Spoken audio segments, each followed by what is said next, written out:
Hi everybody, this is foXnoMad, and today I want to help you travel smarter. So there are two types of people in the world. One are hotel people and the other are Airbnb people. And once you're a hotel person, you tend to stick with hotels, and once you're an Airbnb person, you tend to stick with Airbnb. But there are actually a lot of situations where one is better than the other. So these are 7 ways a hotel is better than Airbnb and 7 ways an Airbnb is better than a hotel. So let's start off with the basics. You should always check Airbnb and a hotel no matter where you're going, because it can vary based on location, time of the year. You might also just find a really great deal on one site or the other. But in general, starting with number 1, if you're in a small group, it's almost always better to go with a hotel as opposed to an Airbnb, because hotels are really customized for 2 to 4 people, and any larger occupancy gets more expensive. But for smaller occupancy, then it actually works out very well. Now, the opposite is also true, which means if you have a small group, Airbnb tends to be more expensive, because if you're renting out an entire home or an apartment, you're obviously paying for all of that space, whether there are 2 people or 6 people. Airbnb is usually a lot more forgiving in terms of large groups, so you pretty much don't pay a lot extra if you've got 2, 4, 6, sometimes even 8 people, depending on the size of the place. You're really paying for the space, the location, as opposed to a hotel where you're really paying for occupancy. So the second way that hotels are better than Airbnb are for short stays. So if you're staying for 1, 2, or 3 nights, it's almost always better to stay in a hotel. It's almost always cheaper to stay in a hotel because hotel rates pretty much don't vary at all, depending on how long you're staying. On the flip side, Airbnb owners tend to give you discounts based on a week, or if you stay a month, you tend to get hefty discounts, whereas a hotel doesn't really care whether you're staying for 3 weeks or a month. It doesn't really matter to them. It's really the occupancy that they care about. Now, the third way that hotels are better than an Airbnb is when you don't need services. So if you're not particularly worried about doing laundry, again, shorter stay.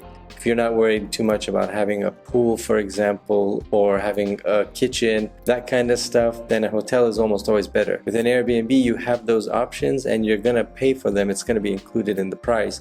But with a hotel, you don't really pay for those if you don't need those services. They're sort of add-on in most places. But if you exercise a lot and you're just going carry-on only for a trip, for example, and you know that you're going to need to do laundry, then an Airbnb makes more sense even for a shorter trip, because doing laundry is going to be that much easier in an apartment or in a house than a hotel, and it's going to definitely be a lot cheaper. Usually at a hotel, you're going to probably pay close to the room rate for doing laundry at most places. So if you're going to do laundry, if you've got a jiu-jitsu gi or something along those lines and you need laundry every day, then it's going to be better to go with an Airbnb. If you don't need those things, hotel is the way to go. So number 4, which is arriving at odd hours. I kind of mentioned this before when I talked about shorter trips, and basically the point here is if you're going to be arriving at like 2 a.m., it's so much easier to arrive at a hotel that has 24-hour service. They have a check-in desk for that purpose, and it's a lot easier to check in when you have odd hours. The hotel may even have hotel pickup, things like that, services like that. And if you're in an unfamiliar place, then it really does come in handy. With an Airbnb, you have to meet the owner. It's almost always the case. It's rare that they have a lockbox. When they do, that's really nice. But when they don't, you've got to meet up with them, and they usually charge you extra. So if you arrive at 2 a.m., if that's when the flights are coming in, you've got to arrange your transportation, hope that the Uber or taxi driver can find the place, and then hope you don't get ripped off. And then meanwhile, you meet the owner at like 2 in the morning, and it's just a little bit more cumbersome than it should be. So generally, for really late arrivals or weird arrivals for short stays, a hotel is better. Now, the 5th way hotels are better than an Airbnb are the reviews. Airbnb reviews go in 2 ways. You get to review the owner and they get to review you. And after you check out, when you leave a review of them, you can't see what their review of you is until you actually leave your review. So what that means is if you had a really unpleasant stay, and the owner knows that, or you had a bad experience with the owner, you know that you're going to get a bad review. So when you go on to use Airbnb again in other places, what's going to happen is all of those other Airbnb owners are going to see your poor review and be like, who's this guy? Why should we let them stay at our place? Look, he got this bad review, which means that you're less likely to leave a bad review of your own. Hotels, on the other hand, have a customer service reputation to uphold. They don't leave reviews of you specifically, so you can leave whatever review you want. Obviously, that does encourage a lot of people to leave just really horrific reviews, but if you look through a lot of the hotel reviews, you can usually see a general sort of average, and you get a good idea of the average quality of a hotel, and you can usually ignore the really glowing reviews and the really horrible reviews, and what's in the middle is pretty much what you're going to find.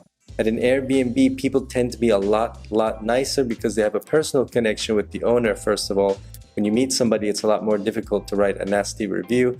And also, people are worried about giving a bad review themselves. And it leaves people just a little bit reluctant to leave a bad review of their own. So Airbnb reviews are generally not as consistent, generally more positive than the actual reality of a place. And the sixth situation where hotels are better than an Airbnb are for events and for conferences and things like that. So when I was in Las Vegas this past January for CES, there were a lot of hotel rooms. Obviously, Las Vegas has the most hotel rooms, I think, of any city in the world. So there were a lot of good options very close to the convention center. There was a tram from a lot of the hotels that are on the strip to the convention center, whereas the Airbnbs that were actually close to the convention were really expensive, so they didn't make sense to book something there, especially when I would have to then pay for transportation to get to the convention. It made a lot more sense to get a hotel, even though their rates were slightly elevated for the conference. In a lot of ways, it was just cheaper than an Airbnb. Now, if I had gotten an Airbnb that was a lot further away, they would have been less expensive than the hotel room. But again, the problem there is you've got to pay for transportation every day going back and forth. Hotels usually are close to metro lines, or they have, in this case, the tram line, so that cuts out some of the costs there. So if you're going to a conference or an event and you book early, you can usually get a discount for attending that event at a nearby hotel, and that's usually one other way that hotels are better than an Airbnb. And the seventh and final way that hotels are better than an Airbnb are when you have points. So if you've got a credit card that gives you points, or you've got a hotel membership or something along those lines, you can usually rack up those hotel points, or airline miles can be used at a lot of hotels. So in that case, they're usually better than an Airbnb.